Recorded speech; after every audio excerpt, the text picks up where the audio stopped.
So it got started in predictable fashion with Tim Cook coming on stage talking about the iTunes Festival, which I didn't even know was a thing, but it's already in its 7th year. It's 30 nights of music that takes place in London. Awesome. They talked about Apple retail, it's growing, the new design for their Stanford store is going to be huge. Then they talked a little bit more about iOS 7. It's hard to believe it's been 3 whole months since it was unveiled at WWDC. Talked about all the features we already knew, like Parallax, Command Center, and Search. Siri is new and improved. You can be male, so I guess we knew that, but it's kind of neat. New ringtones were added, so now you can get your disco on to the party. They pretty much just went through everything about iOS 7. Nothing really new quite yet, but they did give us a release date. It'll be free beginning September 18th. Yay! And speaking of free, let's talk about iWork, which sometimes I do.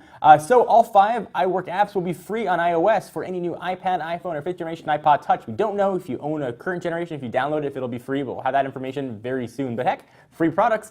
And then we got on to the main stars of the show, the iPhone, and Tim Cook came back on stage and said the iPhone 5 was the most loved iPhone 5 ever. And then they killed it. That's what they do, their most loved child. Man, I hate to be their second most loved child. And then Phil Schiller came back on stage to talk about 2 new iPhone designs.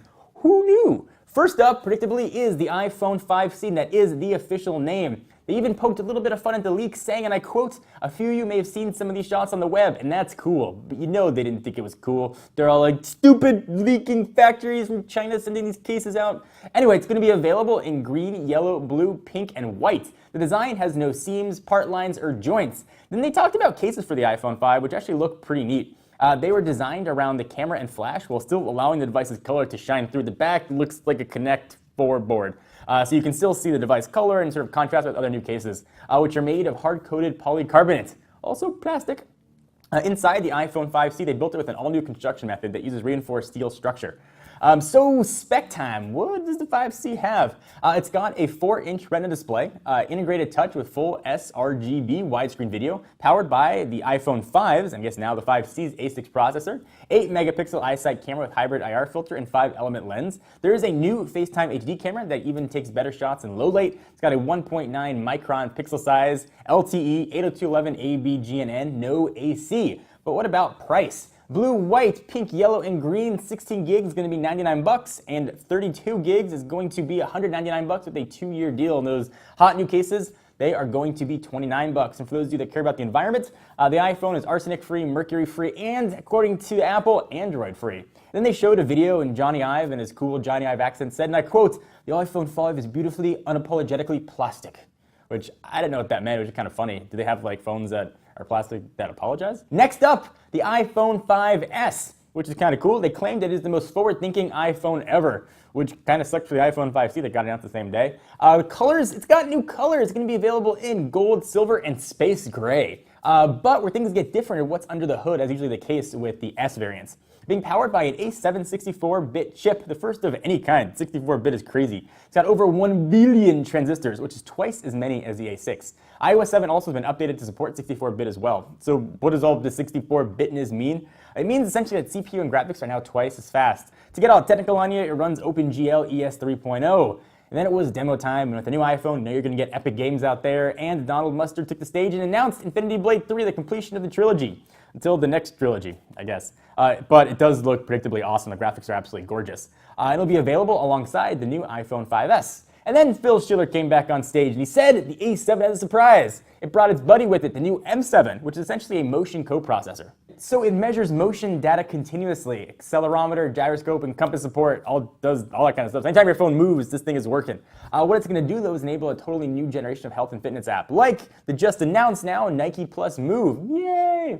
This all-new processing power, what's it going to do to battery life? It's pretty close to the same. You're going to get 10 hours of 3G talk time, 250 hours of standby time, 10 hours of LTE browsing, and 40 hours of music playback, which is a lot of music playback. And then next, they moved to the camera. And it used to be, and I quote, that if you take better pictures, you just had to be a better photographer. The new camera has a 5-element Apple design lens with f2.2 aperture. It's got 15% larger active sensor area, so essentially think of it as ultra pixels, but appled up. Bigger pixels make for a better picture, Phil says, and HTC says, yeah, dude, we know. iOS 7 is designed to take advantage of the new camera. It automatically sets white balance, exposure level, and creates a dynamic local tone map. There's a new flash, which we knew about. It's going to be called True Tone, which supposedly solves a problem of clashing color temperatures. There are over 1,000 unique variations, and it'll make skin tone look more natural, which for guys pale as me is super awesome. Also, we've got digital stabilization in there. Burst mode, you just hold down the shutter button, and you'll get 10 frames per second.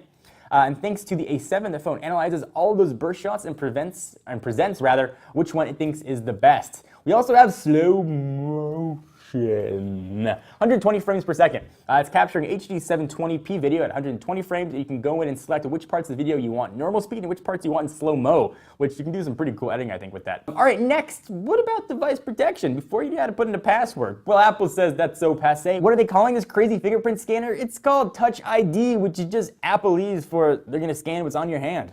The sensor is 170 microns thin, which I don't know how thin a micron is, but I'm guessing it's super thin.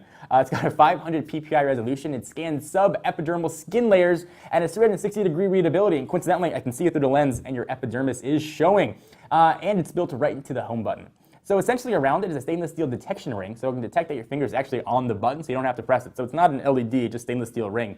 It goes way beyond unlocking your phone though, which I thought was one of the coolest things that Apple announced. Since it's built in, you can make iTunes purchases by using your fingerprint to authenticate. So no more having to enter passwords to buy stuff. It'll know it's you based on your fingerprint. Assuming nobody chopped up your finger or your hand, you're going to be pretty good. And the sensor essentially takes a picture of your fingerprint and analyzes it.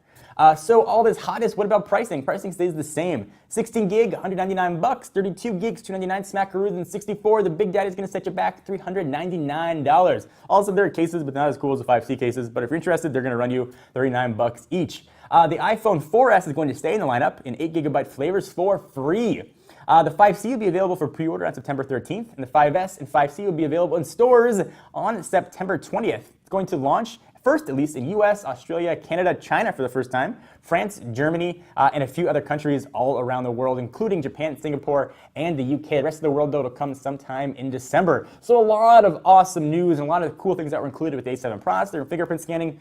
Big omissions for me. I would have loved a larger screen size, but we didn't know that was going to happen. And still no NFC, but maybe that's a big feature for the iPhone 6. It's never too early to start iPhone 6 rumors. So what do you guys think? I'd love to hear from you. Do you love the new colors? Is it space gray that you want? Is it gold that you want? I would love to hear your thoughts on it. Till I see these in person, it's going to be hard to tell what they actually look like. You know, which one's used to be the old white version, which one's black.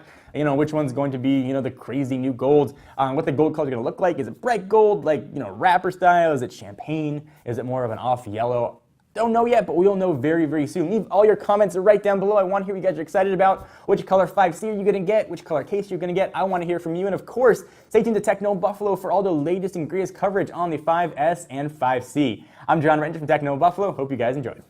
What's up, everyone? John here. Thank you for watching the video. If you enjoyed it, I certainly hope you did. Click on the subscribe button right under me in my pants region to get tons more tech videos from Techno Buffalo. We've got awesome unboxings, comparisons, reviews, recaps, and everything else you can think of in the tech world right here on the channel. Join the herd today. If you want to check out some more content, just click right over this way to see some other recent videos. See you guys next time.